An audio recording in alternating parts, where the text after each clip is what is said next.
ನಮಸ್ಕಾರ ವೀಕ್ಷಕರೇ, good is good ಮೋಟಿವೇಶನಲ್ಗೆ ನಿಮಗೆಲ್ಲ ಆತ್ಮೀಯ ಸ್ವಾಗತ ಸುಸ್ವಾಗತ. ಇಂದು ನಾವು ದ.ರಾ ಬೇಂದ್ರೆ ಅವರ ಬಗ್ಗೆ ತಿಳಿದುಕೊಳ್ಳೋಣ.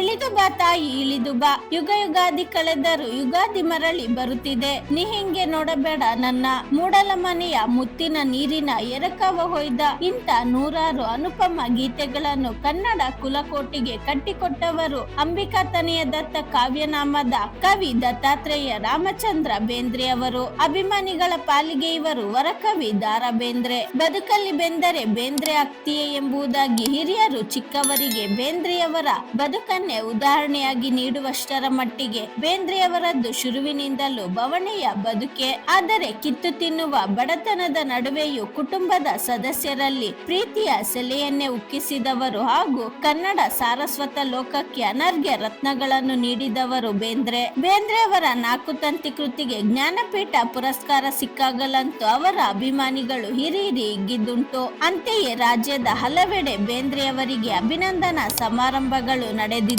ಇಂಥ ವೇಳೆ ಇದು ತಮ್ಮದೇ ಮನೆಯ ಸಮಾರಂಭವೇನು ಎಂಬಷ್ಟರ ಮಟ್ಟಿಗಿನ ಅಭಿಮಾನವಿಟ್ಟುಕೊಂಡು ಜನರು ಅಪಾರ ಸಂಖ್ಯೆಯಲ್ಲಿ ಜಮಾವಣೆಗೊಂಡು ಬೇಂದ್ರೆಯವರನ್ನು ಹತ್ತಿರದಿಂದ ಕಣ್ತುಂಬಿಕೊಳ್ಳುತ್ತಿದ್ದರು. ಅವರ ರುಚಿಕಟ್ಟಾದ ಮಾತುಗಳಿಗೆ ಕಿವಿಯಾಗುತ್ತಿದ್ದರು.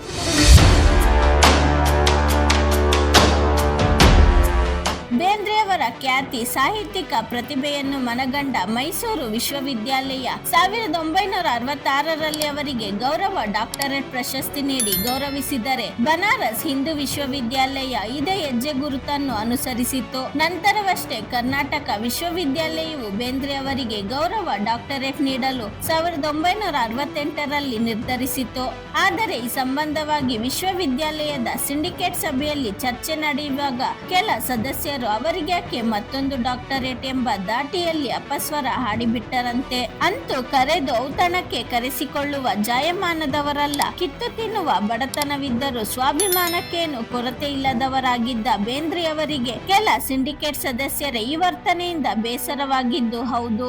ಅದಕ್ಕೆ ಉತ್ತರಿಸಲು ಸಮಯವಿನ್ನೂ ಪಕ್ವವಾಗಿಲ್ಲ ಎಂದು ಮೌನವಾಗಿದ್ದರು. ಆ ವರ್ಷದ ನವೆಂಬರ್ನಲ್ಲಿ ಕರ್ನಾಟಕ ವಿಶ್ವವಿದ್ಯಾಲಯದ ಘಟಿಕೋತ್ಸವ ಕಾರ್ಯಕ್ರಮ ಆಯೋಜನೆಯಾಯಿತು. ಅದರಲ್ಲಿ ಪಾಲ್ಗೊಂಡ ಬೇಂದ್ರೆಯವರು ಗೌರವ ಡಾಕ್ಟರೇಟ್ ಪುರಸ್ಕಾರವನ್ನು ವಿನಯಪೂರ್ವಕವಾಗಿ ಸ್ವೀಕರಿಸಿದ್ದು ಆಯಿತು. ಪುರಸ್ಕೃತರು 4 ಮಾತಾಡದಿದ್ದರೆ ಹೇಗೆ? ಅದರಲ್ಲೂ ವೇದಿಕೆ ಮೇಲಿದ್ದದ್ದು ತಮ್ಮ ಚಿತ್ತಾಕರ್ಷಕ ದನಿಗೆ ಮತ್ತು ಮಾತಿಗೆ ಹೆಸರಾಗಿದ್ದ ಬೇಂದ್ರೆ. ಮಾತಿಗೆ ನಿಲ್ಲದಿದ್ದರೆ ಅಭಿಮಾನಿಗಳು ಬಿಟ್ಟಾರೆಯೇ? ಮನೆಯಿಂದ ಹೊರಡುವಾಗಲೇ ಸಿಂಡಿಕೇಟ್ ಸದಸ್ಯರಿಗೆ ಚುರುಕು ಮುಟ್ಟಿಸಲು ಸಂಕಲ್ಪಿಸಿಕೊಂಡಿದ್ದ ಬೇಂದ್ರೆಯವರು, ಇಲ್ಲಿ ನೋಡ್ರಪ್ಪ, ನನಗೆ ಯಾರು ಹೊಸದಾಗಿ ಡಾಕ್ಟರೇಟ್ ಪ್ರಶಸ್ತಿ ಕೊಡೋ ಪ್ರಮೇಯವೇ ಇಲ್ಲಾಗೇತಿ. ಯಾಕಂದ್ರ ನಮ್ಮ ಅಪ್ಪ ಅವ್ವ ನಾವು ಹುಟ್ಟಿದಾಗಲೇ ನನಗ ಡಾಕ್ಟರೇಟ್ ನೀಡಿ ಬಿಟ್ಟಾರ. ತೇಲಿ ಒಳಗ ಹುಳ ಹೊಕ್ಕಂಗೆ ಆಯ್ತೇನ. ನನ್ನ ಹೆಸರ ದ.ರಾ ಬೇಂದ್ರೆ ಅಂತೈತಿ. ದತ್ತಾತ್ರೇಯ ರಾಮಚಂದ್ರ ಬೇಂದ್ರೆ ಎಂಬುದರ ಋಸ್ವರೂಪ. ಹೆಸರಿನ ಜ್ಯೋತಿಯಾಗ ಹಿಂಗೆ ಡಿ.ಆರ್ ಇರುವಾಗ ನಿಮ್ಮ ಡಾಕ್ಟರೇಟ್ ಕಟ್ಕೊಂಡು ನಾ ಏನ್ ಮಾಡ್ಲೋ ಯಪ್ಪ ಎಂದು ಬಿಟ್ಟರಂತೆ. ಬೇಂದ್ರೆ ರಂಜನೀಯ ಮಾತುಗಳನ್ನು ಕೇಳಿ ಸಭೆಯಲ್ಲಿ ನೆರೆದಿದ್ದ ಅಭಿಮಾನಿಗಳು ಒಂದೆಡೆ ಚಪ್ಪಾಳೆ ತಟ್ಟಿದರೆ, ಮತ್ತೊಂದೆಡೆ ಬೇಂದ್ರೆ ಅವರಿಗೆ ನೀಡಬೇಕಿದ್ದ ಡಾಕ್ಟರೇಟ್ ಪುರಸ್ಕಾರಕ್ಕೆ ಕೊಕ್ಕೆ ಹಾಕಲು ಹೊರಟಿದ್ದ ವಿವಿಯ ಸಿಂಡಿಕೇಟ್ ಸದಸ್ಯರು ತಲೆ ತಗ್ಗಿಸಿ ಕೂತಿದ್ದರಂತೆ.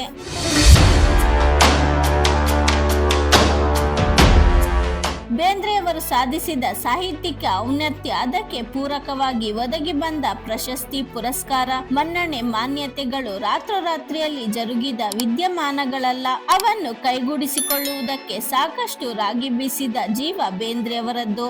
ಆಗಿನ್ನು ಬೇಂದ್ರೆ ತರುಣ ಸಾಹಿತಿ. ಇವರಂತ ಸಮಾನ ಮನಸ್ಕರೆಲ್ಲ ಧಾರವಾಡದಲ್ಲಿ ಒಂದು ಅಡ್ಡಾದಲ್ಲಿ ಆಗಾಗ ಸೇರಿಕೊಂಡು ವಿಭಿನ್ನ ವಿಶಿಷ್ಟ ವಿಷಯಗಳನ್ನು ಚರ್ಚಿಸುವುದು ವಾಡಿಕೆಯಾಗಿತ್ತು. ಈ ಸೃಜನಶೀಲ ಪಟಾಲಂನ ಸಹವರ್ತಿಗಳಲ್ಲಿ ವಿಕ್ರು ಗೋಕಾಕರು ಒಬ್ಬರಾಗಿದ್ದರು. ಸಾಮಾಜಿಕವಾಗಿ ಹೇಳುವುದಾದರೆ ಬೇಂದ್ರೆಯವರು ಮತ್ತು ಗೋಕಾಕರು ನೆಲೆಗೊಂಡಿದ್ದ ಸ್ತರಗಳೇ ಬೇರೆಯಾಗಿದ್ದವು. ಇನ್ನು ಸ್ಪಷ್ಟವಾಗಿ ಹೇಳಬೇಕೆಂದರೆ ವಯಸ್ಸಿನಲ್ಲಿ ಸಾಕಷ್ಟು ಚಿಕ್ಕವರಾಗಿದ್ದ ಗೋಕಾಕರು ಬೇಂದ್ರೆಯವರಿಗಿಂತ ಉನ್ನತ ಸಾಮಾಜಿಕ ಸ್ತರದಲ್ಲಿದ್ದರು. ವೃತ್ತಿ ಬದುಕಲ್ಲೂ ಔನ್ನತ್ಯದಲ್ಲಿದ್ದರು. ಆದರೆ ಗೋಕಾಕರದ್ದು ಅದೆಂತ ವಿನಯವೆಂದರೆ ಧಾರವಾಡದ ಈ ಅಡ್ಡಾದಲ್ಲಿ ಸಾಹಿತ್ಯಿಕ ಮಿತ್ರರೆಲ್ಲ ಮಾತುಕತೆ ಚರ್ಚೆಗೆ ಸೇರಿದಾಗ ನಾನು ಬೇಂದ್ರೆ ಅವರೊಡನೆ ಮಾತು ಮಂಥನ ಮುಗಿಸಿ ಎದ್ದಾಗ ಬೇರೆಯವನ್ನೇ ಆಗಿಬಿಡುತ್ತಿದ್ದೆ. ಹೀಗಾಗಿ ಅವರನ್ನು ನನ್ನ ಗುರುವಾಗಿ ಸ್ವೀಕರಿಸಿದೆ ಎಂದು ಒಂದೆಡೆ ಹೇಳಿಕೊಂಡಿದ್ದುಂಟು. ತರುಣ ಬೇಂದ್ರೆ ಅವರಿಗೆ ಇನ್ನೂ ಜೀವನೋಪಾಯದ ಮಾರ್ಗ ಸಿಕ್ಕಿರಲಿಲ್ಲ. ನಿರುದ್ಯೋಗಿಯಾಗಿದ್ದರು. ಮಹಾರಾಷ್ಟ್ರದ ಪುಣೆಯಲ್ಲಿದ್ದ ಅವರ ಚಿಕ್ಕಪ್ಪ ಬಂಡೋಪಂತರು ಇಲ್ಲಿಗೆ ಬಂದು ಮುಂಬೈ ವಿಶ್ವವಿದ್ಯಾಲಯದ MA ಪರೀಕ್ಷೆಯನ್ನಾದರೂ ಕಟ್ಟು ಎಂದು ಆಗ್ರಹಿಸಿ ಕರೆಸಿಕೊಂಡರು. ಅಲ್ಲಿನ ಸ್ನಾತಕೋತ್ತರ ಕಾಲೇಜಿನಲ್ಲಿ ಪ್ರಾಧ್ಯಾಪಕರಾಗಿದ್ದವರು ಯಾರು ಗೊತ್ತೇ? ಧಾರವಾಡದ ಸಾಹಿತ್ಯ ಮಿತ್ರರ ಅಡ್ಡಾದಲ್ಲಿ ಟಳಾಯಿಸುತ್ತಿದ್ದ ಇದೇ ಗೋಕಾಕರು. BA ಮತ್ತು MA ತರಗತಿಯಲ್ಲಿ ಪ್ರಥಮ ಸ್ಥಾನವನ್ನು ದಕ್ಕಿಸಿಕೊಂಡಿದ್ದರಿಂದ ಅವರನ್ನು ಅಲ್ಲಿ ಕನ್ನಡ ಪ್ರಾಧ್ಯಾಪಕರಾಗಿ ನೇಮಿಸಲಾಗಿತ್ತಂತೆ. ಬೇರೆಯವರಾಗಿದ್ದರೆ ಅಲ್ಲಿಂದ ಬಿಟ್ಟು ಓಡಿಬಿಡುತ್ತಿದ್ದರೇನೋ. ಆದರೆ ಬೇಂದ್ರೆಯವರು ಈ ಪರಿಸ್ಥಿತಿಯನ್ನು ಸಕಾರಾತ್ಮಕವಾಗಿ ತೆಗೆದುಕೊಂಡರು. ಈಗ ಸುಳಿಯುವುದಕ್ಕೆ ಅನುವು ಮಾಡಿಕೊಡಲಿಲ್ಲ. ಆದರೆ ಗೋಕಾಕರು ಅಲ್ಲೂ ಕರಾಮತ್ತು ಮಾಡುತ್ತಿದ್ದರು. ತರಗತಿಗೆ ಹೋಗುವವರೆಗೆ ಮಾತ್ರವೇ ಅವರಲ್ಲಿ ಬೋಧಕನ ಗಾಂಭೀರ್ಯ ಇರುತ್ತಿತ್ತು. ತರಗತಿಯನ್ನು ಪ್ರವೇಶಿಸುತ್ತಿದ್ದಂತೆ ಅವರು ಶಿಷ್ಯರಾಗುತ್ತಿದ್ದರು. ಬೇಂದ್ರೆ ಗುರುಗಳಾಗಿ ಬಿಡುತ್ತಿದ್ದರು. ಏಕೆಂದರೆ ಸಾಹಿತ್ಯದ ಬಗ್ಗೆ ಅಲ್ಲಿ ಹೆಚ್ಚು ಮಾತನಾಡುತ್ತಿದ್ದದ್ದು ಬೇಂದ್ರೆ ಅವರೇ. ವಿಧಿಯ ವೈಚಿತ್ರ ಹೇಗಿರುತ್ತದೆ ನೋಡಿ. MA ಪರೀಕ್ಷೆಯಲ್ಲಿ ಬೇಂದ್ರೆ ಅವರಿಗಿಂತ ಅವರ ಕವನವನ್ನೇ ವಿಮರ್ಶೆ ಮಾಡಲು ನೀಡಲಾಗಿತ್ತು.